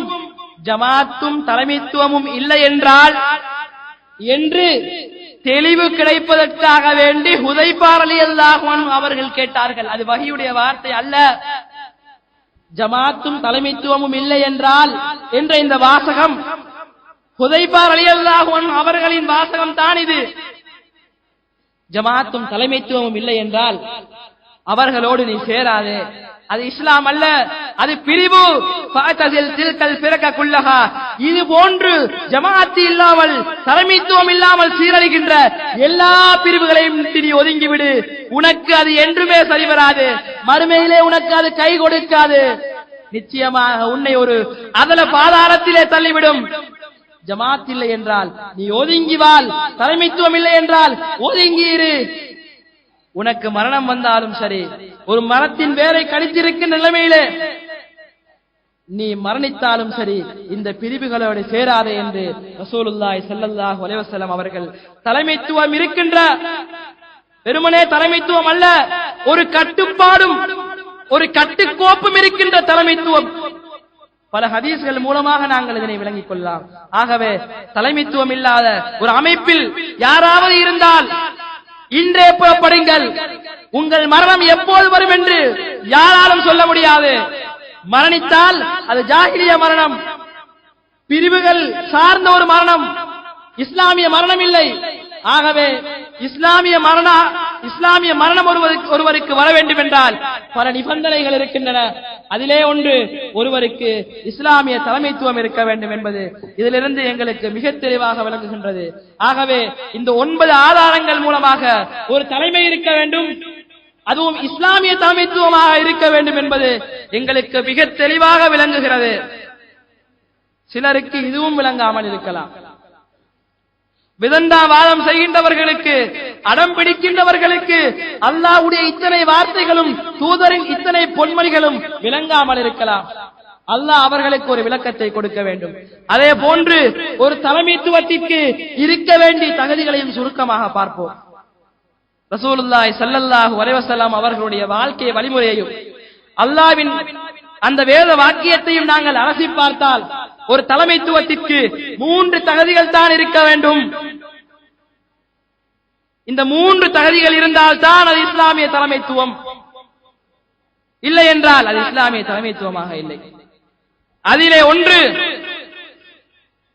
அந்த சமூகத்தை வழிநடத்துகின்ற ஒருவர் ஒரு ஜமாத்தை வழிநடத்துகின்ற ஒருவர் அந்த ஜமாத்தை சேர்ந்தவராக இருக்க வேண்டும். இது இயற்கையான ஒரு விடயம். எந்த கட்சியை யார் வழி நடத்தினாலும் அந்த கட்சியில் இல்லாத ஒருவனை தலைவனாக யாரும் ஏற்றுக்கொள்ள மாட்டார்கள். இதுதான் இயற்கையான ஒரு விடயம். இஸ்லாமும் அந்த இயற்கையை சொல்கிறது. இஸ்லாம் எந்த வகையிலும் இயற்கையோடு ஒத்துப்போகக்கூடியதுதான். இயற்கையானதைத்தான் இஸ்லாம் சொல்கிறது. அத்தீஉல்லாஹ், அல்லாஹ்வுக்கு கட்டுப்படுங்கள். வ அத்தீஉர் ரசூல், தூதருக்கும் கட்டுப்படுங்கள். வ உலில் அம்ரி மின்கும், உங்களிலே இருக்கின்ற ஒரு அமீருக்கு கட்டுப்படுங்கள். வெளியிலே இருந்து ஒருவர் வந்து அமீர் என்று சொல்கிறார், அவருக்கு அல்ல, உங்களிலே இருக்கிறாரே ஒரு அமீர், அவருக்கு கட்டுப்படுங்கள். முதலாவது நிபந்தனை, இந்த தலைமைத்துவம், தலைவராக இருக்கின்றவர் அந்த ஜமாத்தை சார்ந்தவராக இருக்க வேண்டும், முஸ்லிமாக அவர் இருக்க வேண்டும். இரண்டாவது, தலைமைத்துவம் யாரிடத்திலே இருக்கிறதோ அவர் ஒரு ஆணாக இருக்க வேண்டும், பெண்களாக இருக்க முடியாது. ரசூலுல்லாஹி ஸல்லல்லாஹு அலைஹி வஸல்லம் அவர்கள் சொன்னார்கள், அர்-ரிஜாலு கவ்வாமூன அலன் நிசா, பெண்களை நிர்வகிக்கக்கூடியவர்கள் ஆண்கள் தான், ஆண்கள் தான் நிர்வகிக்கின்ற திறமையுடையவர்கள் என்று ரசூலுல்லாஹி ஸல்லல்லாஹு அல்லாஹ் தஆலா அல் குர்ஆனிலே சொல்லுகின்றார். ஆகவே ஒரு தலைமைத்துவம் ஆண்களிடத்திலே இருக்க வேண்டும். அதற்கு இன்னொரு ஆதாரம் நான் சொன்ன இன்னொரு ஹதீஸ். எந்த சமூகம் ஒரு பெண்ணை தன் தலைவியாக ஆக்கியதோ அந்த சமூகம் வெற்றி பெறாது என்ற அந்த ஹதீஸில் இருந்து, இந்த குர்ஆன் வசனத்தில் இருந்தும் நாங்கள் எடுக்கக்கூடிய இரண்டாவது நிபந்தனை, அந்த தலைமைத்துவம் ஒரு முஸ்லிமான ஆணுடைய கையிலே இருக்க வேண்டும். மூன்றாவது இன்னொரு நிபந்தனை, ஆட்சி அதிகாரம் இருக்க வேண்டும் என்ற நிபந்தனை அல்ல. மூன்றாவது நிபந்தனை இன் உம்மிர அலைக்கும் அபதுன் முஜத்தவுன், உறுப்புகள் துண்டிக்கப்பட்ட ஒரு அடிமை உங்களுக்கு அமீராக்கப்பட்டாலும், யகூதுக்கும் பிகிதாபில்லாஹ், அல்லாஹ்வின் வேதத்தை கொண்டு அவர் உங்களை வழி நடத்த வேண்டும். அந்த அமீர் பஸ்ஸிலே செல்லக்கூடாது என்பது அல்ல. சொல்லுகிறார்கள், அமீர் என்றால் அவர் பொதுமக்கள் வருகின்ற பஸ்ஸிலே வரக்கூடாது, அவர் தனியான ஒரு வாகனத்திலே செல்ல வேண்டும். அப்படித்தான் அமீர் என்று சொல்கிறார்கள். அமீர் என்றால் உருது வார்த்தையிலே பணக்காரன் என்ற பொருள்.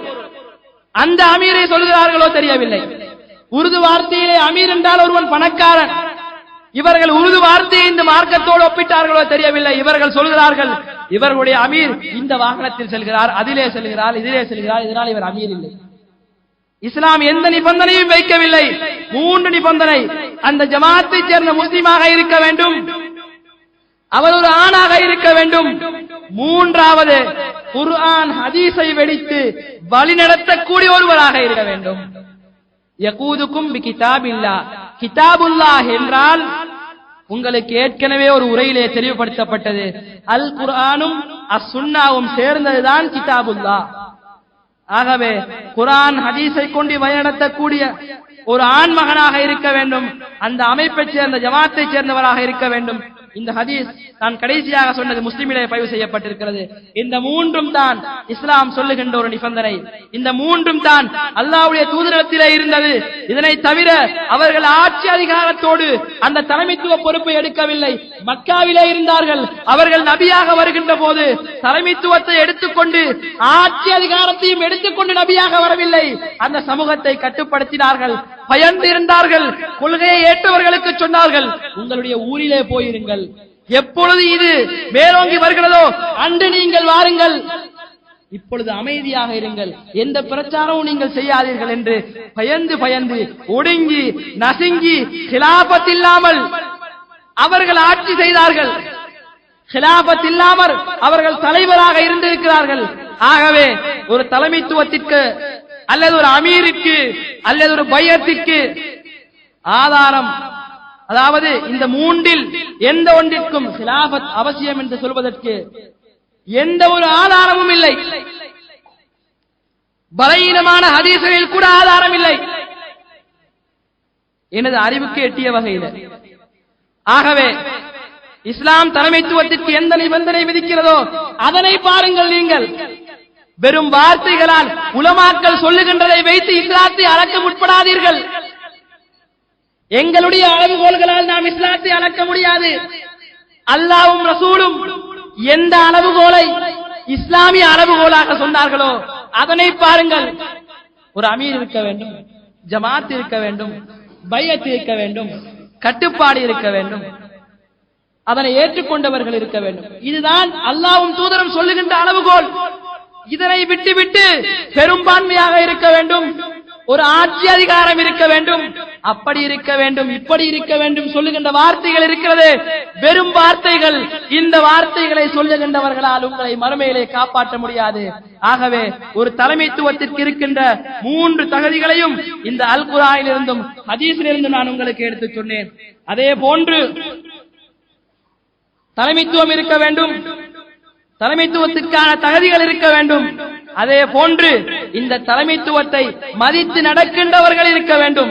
இந்த தலைமைத்துவத்தால் ஒரு சமூகத்திற்கு பிரயோசனம் இருக்க வேண்டும்.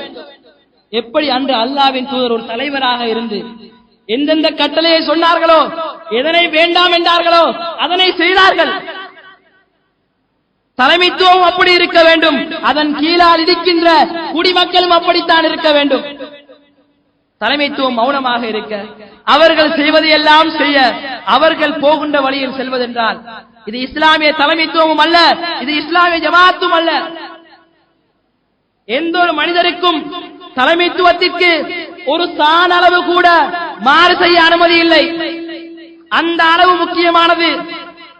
ஒரு சான் அளவு தலைமைத்துவத்திற்கு மாறு செய்வது இருக்கிறது, ஒரு விபரீதமான மரணத்தை ஏற்படுத்தும். தலைமைத்துவம் அவசியம் என்று சேர்ந்திருக்கிறோம். அந்த தலைமைத்துவத்திற்கு கொடுக்க வேண்டிய அந்தஸ்துகளை கொடுக்க வேண்டும், கட்டுப்பட வேண்டும். விருப்பாக இருக்கலாம், வெறுப்பாக இருக்கலாம். இன்று இந்த உலகத்திலே இருக்கின்ற எல்லா தலைமைகள் தான். ஆனால் இஸ்லாமிய தலைமைத்துவம் இல்லை. கட்டுப்படக்கூடிய அளவு அந்த மக்கள் இல்லை. அல்லாஹ்வின் உதவியால் எல்லா புகழும் அல்லாஹ்வுக்கே. நபி முன்மாதிரியாக எடுத்துக்காட்டிய இந்த அல் ஜமாத் இருக்கிறது, இமாரத் தலைமைத்துவம் இருக்கிறது, கட்டுப்பாடு இருக்கிறது. இந்த 3ம் இருக்கிறது. தலைமைத்துவம் அவசியம் என்று ஒருவன் உணர்வானேயானால் அதற்கு அவன் முற்றுமுழுதாக அவன் அடிபணிய வேண்டும். இவர்கள் கேட்கிறார்கள், உங்களுடைய அமீருக்கு ஒரு தலைமைத்துவம் இருக்கிறதா, உங்களுடைய அமீருக்கு ஒரு ஹிலாபத் இருக்கிறதா என்று இவர்கள் கேட்கிறார்கள். இவர்கள் கேட்கின்ற கேள்வி குர்ஆன் ஹதீஸில் உள்ள கேள்விகள் அல்ல. அவர்கள் கேட்கிறார்கள், உங்களுடைய அமீர் களவெடுத்தால் கைவிட்டுவாரா, விபச்சாரம் செய்தால் கல்லெறிந்து கொள்ள வேண்டும் இதை செய்வாரா என்று ஒரு கேள்வியை கேட்கிறார்கள். ரசூலுல்லாஹி ஸல்லல்லாஹு அலைஹி வஸல்லம் அவர்கள் களவெடுத்தால் கைவெட்ட அல்ல, விபச்சாரம் செய்தால் கல்லெறிந்து கொள்ள அல்ல, கொண்டு வந்த கொள்கையை பகிரங்கமாக சொல்ல முடியாமல் ஒரு காலத்திலே இருந்தார்கள். இதனை விட வேறொரு ஆதாரம் தேவையா? இன்னொன்று, நாங்கள் அறிவு ரீதியாகவும் இவர்களுக்கு ஒரு பதில் கொடுக்கலாம். நாங்கள் அமீர் அவசியம் என்று சொன்னவுடன் அமீர் கைவெட்டுவாரா என்று கேட்கிறார். இந்த சமூகம் கேட்கிறது. 2ஆம் வகுப்பிலே ஒரு மாணவன் படிக்கிறான், அவனும் மாணவன் தான். சாதாரண தரத்திலே ஒருவன் படிக்கிறான், அவனும் மாணவன் தான். ஆட்சி இல்லாமல் இருக்கிறார், அவரும் அமீர் தான். ஆட்சியோடு இருக்கிறார், அவரும் ஒரு அமீர் தான். 2ஆம் வகுப்பிலே படிக்கின்றவன் மாணவன் என்பதால் சாதாரண தர வினா பேப்பரை அவனுக்கு கொடுக்க முடியுமா? ஒருவன் 2ஆம் ஆண்டு படிக்கிறான், அவன் ஒரு மாணவன். சாதாரண தர படிக்கின்ற ஒருவனும் மாணவன் தான், அவனும் மாணவன், இவனும் மாணவன் தானே. அவனுடைய வினாத்தாள்களை இவனுக்கு செய்ய முடியுமா என்று கேட்டால் எவ்வளவு ஒரு அறிவீனமான கேள்வி. அமீர் என்றால் இன்னொரு தரத்திலே இருப்பார், நாளை ஒரு படைப்பட்டாலும் அவருக்கு கிடைக்கும். இந்த அறிவீனமான கேள்வி எப்படியோ, இவனும் மாணவன் தானே, இவனும் அந்த விளைத்தாள்களை செய்ய வேண்டும் என்று கேட்பார்கள். அதே போன்றது ஒரு அறிவீனமான கேள்விதான். அமீர் என்றால் இப்படி செய்ய வேண்டும் தானே. ஆனால் அல்லாஹ்வுடைய தூதர் அவர்கள் மக்காவிலும் அமீராக இருந்தார்கள், மதீனாவிலும் இருந்தார்கள். ஆட்சி இல்லாத காலமும் இருந்தது, ஆட்சி உள்ள காலமும் அவர்களுக்கு இருந்தது. ஆகவே ஆட்சி இருந்தாலும் சரி, இல்லாவிட்டாலும் சரி, ஒரு தலைமைத்துவத்திற்கு நிச்சயமாக கட்டுப்பட்டே ஆக வேண்டும். தலைமைத்துவத்திற்கு கட்டுப்படுகின்ற விடயம் சாதாரண ஒன்றல்ல. இந்த தலைமைத்துவத்தின் கட்டுப்பாடு அல்லாஹ்வின் கட்டுப்பாடோடு சென்று முடிகிறது. ரசூலுல்லாஹி ஸல்லல்லாஹு அலைஹி வஸல்லம் அவர்கள் சொன்னார்கள், மன் அத்தாஅனி, யார் எனக்கு கட்டுப்பட்டானோ ஃபகத் அத்தா அல்லாஹ், அவன் அல்லாஹ்வுக்கு கட்டுப்பட்டு விட்டான். வமன் அசானி, யார் எனக்கு மாறு செய்தானோ ஃபகத் அஸல்லா, அவன் அல்லாஹ்வுக்கு மாறு செய்து விட்டான். நபிக்கு கட்டுப்பட்டவன் அல்லாஹ்வுக்கு கட்டுப்பட்டு விட்டான். நபிக்கு மாறு செய்தவன் அல்லாஹ்வுக்கு மாறு செய்து விட்டான். அதோடு நின்று விடவில்லை. வமையுத்தில் அமீர, யார் அமீருக்கு வழிபடுகிறானோ, ஒரு தலைமைத்துவத்திற்கு யார் வழிபடுகிறானோ ஃபகத் அத்தானி, அவன் எனக்கு வழிபட்டு விட்டான். அல்லாஹ்வுடைய தூதர் இப்பொழுது உயிரோடு இல்லை, மரணித்து விட்டார்கள். இப்பொழுது குர்ஆன் ஹதீஸுக்கு மாற்றமில்லாத விடயத்திலே ஒரு அமீரின் தலைமைத்துவத்திற்கு வழிபடுவது இருக்கிறதே, அந்த தூதருக்கு வழிபடுவதற்கு சமனானது. ஒரு தலைவருக்கு தலைமைத்துவத்திற்கு வழிபடுவது தூதருக்கு வழிபடுவதற்கு சமனானது. சாதாரண விடயம் அல்ல. தூதருக்கு வழிபடுவது அல்லாஹ்வுக்கு வழிபடுவதற்கு சமனானது. அதே போன்று ஒரு அமீருக்கு மாறு செய்வது ஒரு தூதருக்கு மாறு செய்கின்ற அளவு பாரதூரமான ஒரு விடயம். அமீர் தானே, எங்களிலே உள்ள ஒரு மனிதர் தானே என்று நாங்கள் நினைக்க கூடாது. இந்த அமீருடைய கட்டுப்பாடு அல்லாஹ்வுடைய கட்டுப்பாட்டோடு சென்று முடிகிறது. இந்த அமீருக்கு மாறு செய்வது, இந்த தலைமைத்துவத்திற்கு மாறு செய்வது சாதாரண ஒரு விடயம் அல்ல. சாதாரணமாக நினைக்காதீர்கள். தலைமைத்துவத்திற்கு மாறு செய்தால் இதன் முடிவு விபரீதமானது, அல்லாஹ்வுக்கு மாறு செய்வதாக அமையும். ரசூலுல்லாஹி ஸல்லல்லாஹு அலைஹி வஸல்லம் அவர்கள் சொன்னார்கள். ஆகவே அமீருக்கு கட்டுப்படுவதன் மூலமாக, ஒரு தலைமைத்துவத்திற்கு கட்டுப்படுவதன் மூலமாகத்தான் எங்களுடைய கட்டுப்பாடு பூரணமாக ஆகிறது. இல்லை என்றால் அமீருக்கு மாறு செய்தால் அமீருக்கு தானே நான் மாறு செய்தேன், இல்லை தூதருக்கு மாறு செய்தவனாக அவன் ஆகிவிட்டான், அல்லாஹ்வுக்கு மாறு செய்தவனாக ஆகிவிட்டான். தலைமைத்துவத்திற்கு மாறு செய்வது இருக்கிறதே, அது ஒரு மோசமான முடிவை கொண்டு வந்து தரும். அதே போன்று ரசூலுல்லாஹி ஸல்லல்லாஹு அலைஹி வஸல்லம் அவர்கள் சொன்னார்கள், இன்னொரு சந்தர்ப்பத்தில் முஸ்லிமிலே இந்த ஹதீஸ் பதிவு செய்யப்பட்டிருக்கிறது, மன் ஹலா யதம் மின் தாஅத்தின் லகியல்லாஹ யௌமல் கியாமா லா ஹுஜ்ஜத லஹு, யார் கட்டுப்பாட்டிலிருந்து கையை உருவிக் கொள்கிறானோ மறுமை நாளிலே இவன் அல்லாஹ்வை வந்து சந்திப்பான். இவனிடத்தில் எந்த ஒரு ஆதாரமும் இருக்காது இவன் கட்டுப்பட்டவன் என்று சொல்வதற்கு. முஸ்லிம் என்றால் கட்டுப்பட்டவன். கட்டுப்பாட்டிலிருந்து கையை உருவினான். தலைமைத்துவத்திலிருந்து கட்டுப்பாட்டிலிருந்து கையை உருவி இருக்கலாம். தலைமைத்துவத்திற்கு மாறு செய்தால் தூதருக்கு மாறு செய்ததாக அது அமையும். தூதருக்கு மாறு செய்தால் அல்லாஹ்வுக்கு மாறு செய்ததாக அமையும். தூதருடைய அமீரின் தலைமைத்துவத்திலிருந்து கட்டுப்பாட்டிலிருந்து கையை இழுத்தால் அது ஒரு விபரீதமான முடிவை ஏற்படுத்தி மறுமையிலே வந்து அல்லாஹ்வை சந்திப்பான். அவனுக்கு எந்த ஒரு ஆதாரமும் இருக்காது அவன் கட்டுப்பட்டவன் என்று சொல்வதற்கு. இதிலிருந்து நான் என்ன உணர்த்த வருகிறேன் என்றால், எந்த ஒரு முஸ்லிமும் தலைமைத்துவத்திற்கு மாறு செய்வது நிச்சயமாக கூடாது. தலைமைத்துவத்திற்கு கட்டுப்படுவதன் மூலமாகத்தான் அவன் அல்லாஹ்வுக்கு கட்டுப்பட்டவனாக மாற முடியும். அதே போன்று ரசூலுல்லாஹி ஸல்லல்லாஹு அலைஹி வஸல்லம் அவர்கள் ஒரு தடவை சொன்னார்கள், ஸலாஸத்துன், 3 பேர்கள் இருக்கிறார்கள், 3 கூட்டம் இருக்கிறது, லா தஸ்அல் அன்ஹும், அவர்களை பற்றி என்னிடம் கேட்க வேண்டாம், அவர்களின் முடிவு மிகவும் மோசமானது, அவர்களின் முடிவு மிகவும் விபரீதமானது, அந்த 3 பேர்களை பற்றி கேட்க வேண்டாம் என்று சொல்லிவிட்டு அந்த 3 பேர்கள் யார் என்பதை பற்றி சொன்னார்கள்.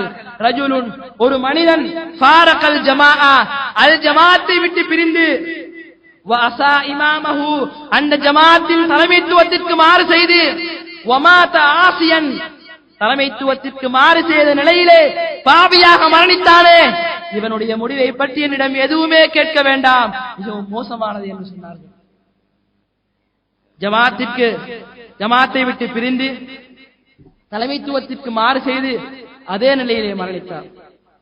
யாரெல்லாம் ஜமாத்தை விட்டு பிரிந்து தலைமைத்துவத்திற்கு மாறு செய்து இருக்கின்றார்களோ அல்லாஹ் அத்தகையவர்களுக்கு ஒரு பாக்கியத்தை கொடுக்க வேண்டும், அவர்கள் மீண்டும் வந்து சத்தியத்திலே இணைய. ஆகவே ஜமாத்தை விட்டு பிரிவது, தலைமைத்துவத்திற்கு மாறு செய்வது மிகவும் மோசமானது என்பதை அஹ்மத், ஹாக்கிம் இந்த இரண்டிலும் வருகின்ற இந்த ஹதீஸின் மூலமாக நாங்கள் மிக தெளிவாக விளங்கிக் கொள்ளலாம். ஆகவே ஒரு தலைமை இருக்க வேண்டும். அதற்கு கட்டுப்படக்கூடியவர்களாக, அந்த தலைமைத்துவத்திற்கு கீழ்ப்படியக்கூடியவர்களாக நிச்சயமாக முஸ்லிம்கள் இருக்க வேண்டும். முஸ்லிம்கள் கீழ்ப்படிய தகுதியற்றவர்களாக, கீழ்ப்படிய தயாரில்லாதவர்களாக முஸ்லிம்கள் இருந்தால் நிச்சயமாக மிகவும் மோசமான ஒரு முடிவையே இன்று இந்த சமூகம் எந்த முடிவை சந்தித்ததோ அதே போன்ற ஒரு அபாயகரமான நிலைமையை ஒவ்வொரு மனிதனும் சந்திக்க வேண்டிய வரும். ஆகவே இந்த அல்லாஹ்வின் வசனங்களின் மூலமாகவும், தூதரின் இந்த பொன்மொழிகள் மூலமாகவும், இந்த ஒரு நாள் ஒன்று கூடல் மூலமாக இந்த முத்தலவாழ் மக்களுக்கும், இந்த ஓசையை செவியேற்கின்ற ஒவ்வொரு மனிதனுக்கும் இதன் மூலமாக சுருக்கமாக நாம் சொல்வது என்னவென்றால், ஆடுகளை மேய்க்க ஒரு இடையன் தேவை என்பது போல், கடையை நிர்வகிக்க ஒரு முதலாளி அவசியம் என்பதை போல், ஒரு வீட்டு நிர்வாகத்தை கொண்டு செல்ல தந்தை கட்டாயம் என்பது போல், பாடசாலை என்று ஓட அதிபர் அவசியம் என்பது போல், பள்ளி, தொழிற்சாலை, கட்சிகள், நாடு, இந்த ஒவ்வொன்றிற்கும் ஒரு தலைமை அவசியம் என்பதை உணர்ந்து நடைமுறை நீங்கள் படுத்துவது போன்று உங்கள் ஈருலக வாழ்க்கையிலும் உங்களுக்கு வெற்றியை பெற்றுத் தரக்கூடிய ஒரு தலைமைத்துவம் ஒரு சமூகத்திற்கு நிச்சயமாக அவசியம். அந்த தலைமைத்துவம் இல்லாமல் இல்லை, நிச்சயமாக இருக்கிறது. அந்த தலைமைத்துவத்திலே வந்து சேர்ந்து அதன் மூலமாகத்தான் உங்களுடைய நீங்கள் பெற்றுக்கொள்ள வேண்டிய, உலகில் பெற்றுக்கொள்ள வேண்டியவைகளையும் மறுமையிலே நீங்கள் பெற்றுக்கொள்ள வேண்டியவைகளையும் நிச்சயமாக பெற்றுக்கொள்ள முடியும். இல்லை என்றால், தலைமைத்துவம் இல்லாமல் ஒருவன் மரணித்தானேயானால், இஸ்லாமிய தலைமைத்துவம் இல்லாமல் ஒருவன் மரணித்தானேயானால் அவருடைய முடிவு மிகவும் விபரீதமான முடிவு என்பதை என்னுடைய வார்த்தைகளால் அல்ல, அல்லாஹ்வின் வார்த்தைகளாலும் தூதரின் பொன்மொழிகளாலும் உங்களுக்கு நான் எத்தி வைத்து விட்டேன். இதில் நீதமாக நடுநிலைமையாக இருந்து ஒரு பக்க சார்பில்லாமல் நிம்மதியாக ஆறுதலாக நீங்கள் சிந்தித்து ஒரு முடிவுக்கு வந்து நீங்கள் நல்ல ஒரு நிலையிலே மரணிக்க வேண்டும். யார் யாரெல்லாம் இந்த சத்தியத்தை விளங்க வேண்டும் என்று வந்திருக்கிறார்களோ அவர்களுக்கும் இந்த சத்தியத்தின் தெளிவை அல்லாஹ் கொடுத்து இந்த தலைமைத்துவத்தின் நிழலின் கீழ் அவர்களும் வாழ்ந்து மடிய வேண்டும். யாரெல்லாம் இந்த சத்தியத்திற்காக இது அழிய வேண்டும் என்று சதி செய்கிறார்களோ அவர்களுக்கும் இந்த சத்தியத்தின் கதவுகளை திறந்து, அவர்களின் உள்ள கதவுகளையும் திறந்து, அவர்களும் இந்த சத்தியத்திலே வாழ்ந்து இந்த தலைமைத்துவத்தின் நிழலிலே வாழ்ந்து மரணிக்க வேண்டும். இந்த பாக்கியத்தை அல்லாஹ் ஒவ்வொரு மனிதனுக்கும் கொடுக்க வேண்டும். அகூலு கௌலி ஹாதா அஸ்தக்ஃபிருல்லாஹ் அஸ்தக்ஃபிருல்லாஹ்.